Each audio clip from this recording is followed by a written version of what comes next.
Hey all, this is SystemShark again, bringing to you a video commentary guide for WCReplays.com.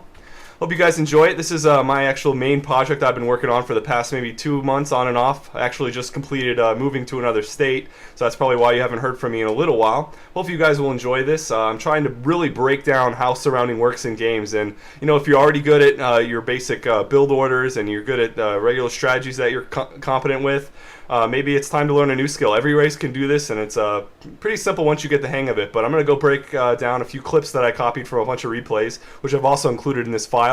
So hopefully you guys will enjoy this and really break it down. We're going to get into it right about now.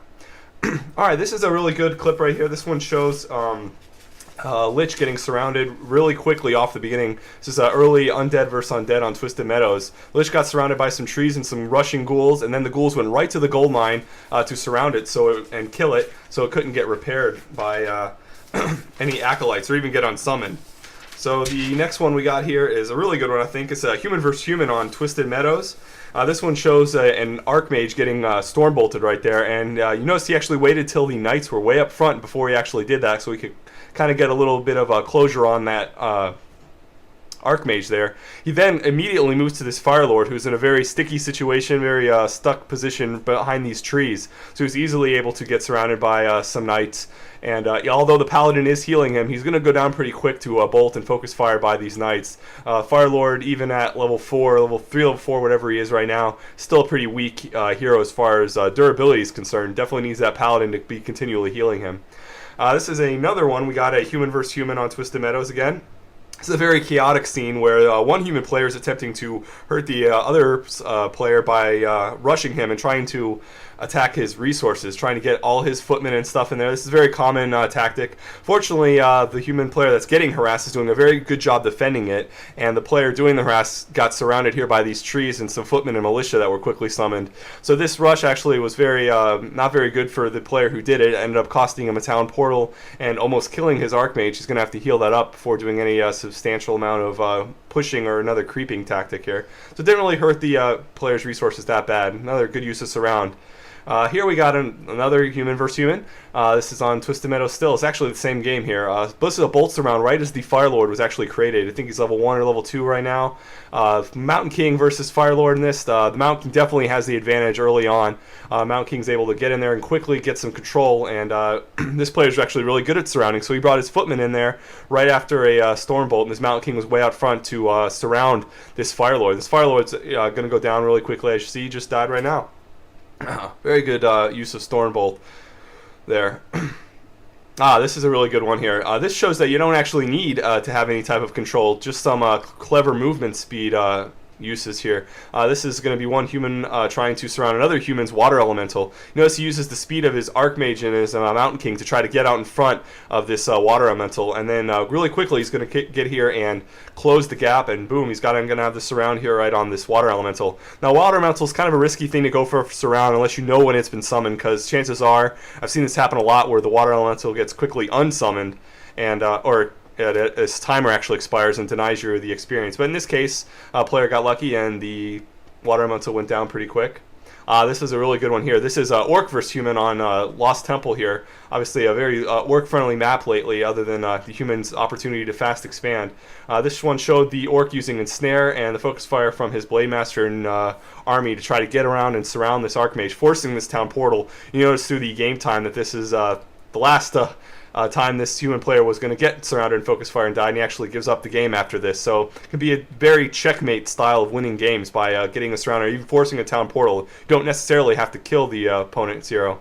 This is another example of focus firing on a secondary hero as soon as it comes out. This Mountain King is level 1. It's been out for maybe 30 seconds, and Speed Scroll is used by the Orc player. In combination with Endurance Aura from the Torn Chieftain, he was able to get a Raider in range to get an Ensnare off on this Mountain King. Although Ensnare doesn't last so long, as long as units anyway, on enemy heroes, it still gives him enough time to get his units around and close this gap surround.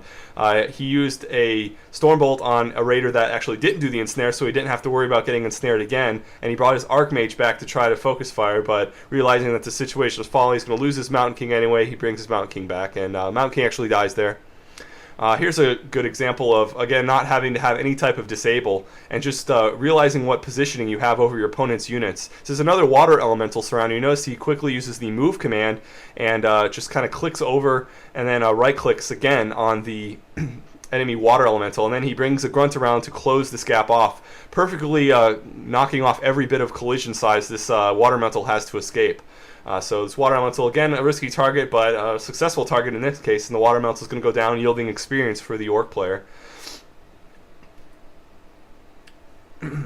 I like this one a lot too. This is an early game rush, more of a harass. You don't want to let your opponent creep as the orc player. He's going to come in and try to deny his opponent some experience and maybe get some last hits on the water elemental, which he was able to do. He got the experience for the water elemental. Unfortunately, the militia and footmen were able to get a surround off on the Farseer, but the archmage is really weak as well in this little clip here. So it's kind of a race to see who's going to be able to force to use their town portal first.